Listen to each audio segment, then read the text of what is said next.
এক সময় একটি বিস্তীর্ণ এবং সবুজ জঙ্গলের কেন্দ্রস্থলে লিও নামে একটি শক্তিশালী সিংহ বাস করত।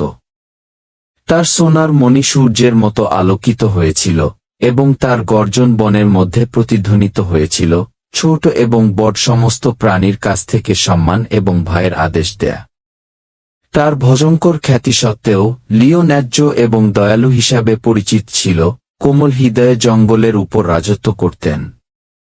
এক উজ্জ্বল এবং রৌদ্রোজ্জ্বল সকালে লিও একটি বড় বাবাব গাছের ছায়ায় ঘুমাচ্ছিল। তার নাকগুলো দূরের বজ্রের মৃদু গর্জনের মতো এবং তার থাবাগুলো তৃপ্তিতে ছড়িয়ে পড়েছিল। তিনি যখন ঘুমাচ্ছিলেন, মিমি নামে একটি ছোট ইঁদুর জঙ্গলের মেঝে জুড়ে ঘুরতে ঘুরতে খাবারের সন্ধানে ব্যস্ত।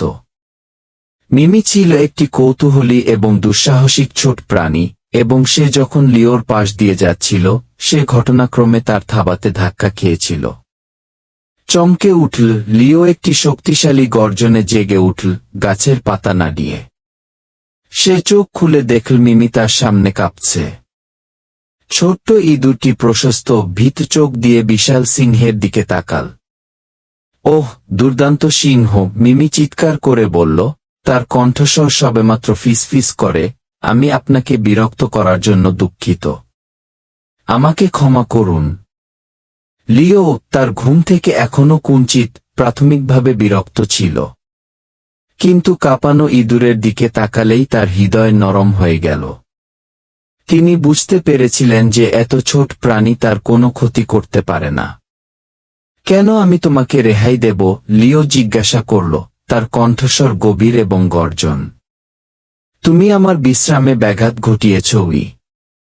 মিমি কাঁপতে কাঁপতে কিন্তু সাহসী উত্তর দিল, দয়া করে মহান সিংহ, আমি তোমাকে জাগাতে চাইনি।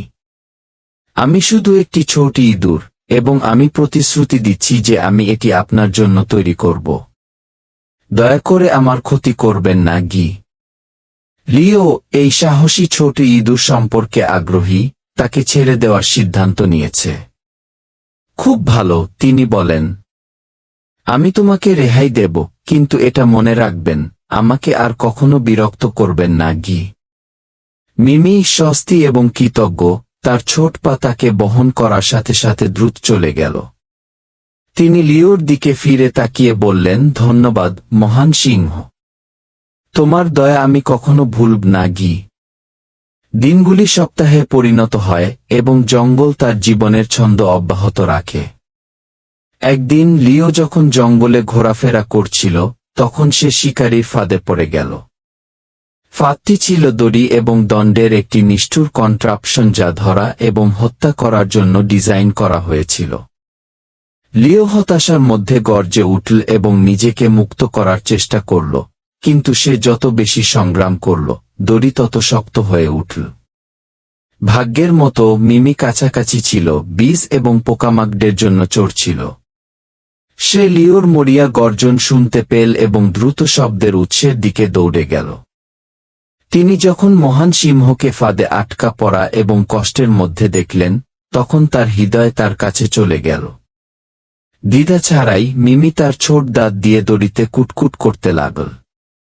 লিও একই ছোট ইঁদুরকে দেখে অবাক হয়েছিল, যেটি একসময় তার করুণার সাথে ছিল, এখন তাকে সাহায্য করার জন্য কাজ করছে। মিমি দৃঢ়সংকল্প এবং দক্ষতার সাথে দড়ি দিয়ে চিবানোর সময় তিনি বিস্ময়ের সাথে দেখেছিলেন। ধীরে ধীরে কিন্তু নিশ্চিত দড়ি পথ দিতে শুরু।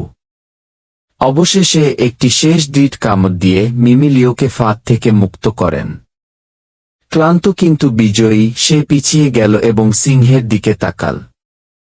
লিও স্বস্তি পেলেও নম্রতা এবং কৃতজ্ঞতার ঢেউ অনুভব করেছিল। ছোট ইঁদুর, লিও বলল, তার কণ্ঠ প্রশংসায় ভরা, তুমি আমার জীবন বাঁচিয়েছ। আমি গভীরভাবে কৃতজ্ঞ।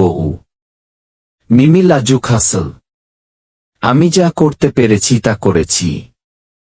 যখন আমার সবচেয়ে বেশি প্রয়োজন ছিল, তখন আপনি আমাকে দয়া দেখিয়েছেন। অনুগ্রহ ফিরিয়ে দেওয়ার জন্য আমি অন্তত এটি করতে পারি।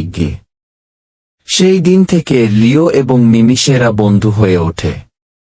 সিংহ একসময় ভয় এবং শ্রদ্ধে শিখেছিল যে এমনকি ক্ষুদ্রতম প্রাণীদেরও মহান সাহস এবং দয়া থাকতে পারে।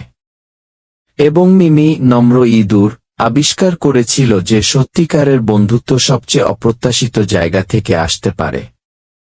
এবং তাই জঙ্গলের হৃদয়ে শক্তিশালী সিংহ এবং ছোট ইঁদুর মিলেমিশে বসবাস করত, তাদের বন্ধন দয়ার শক্তি এবং এমনকি ক্ষুদ্রতম বন্ধুদের মূল্যের প্রমাণ।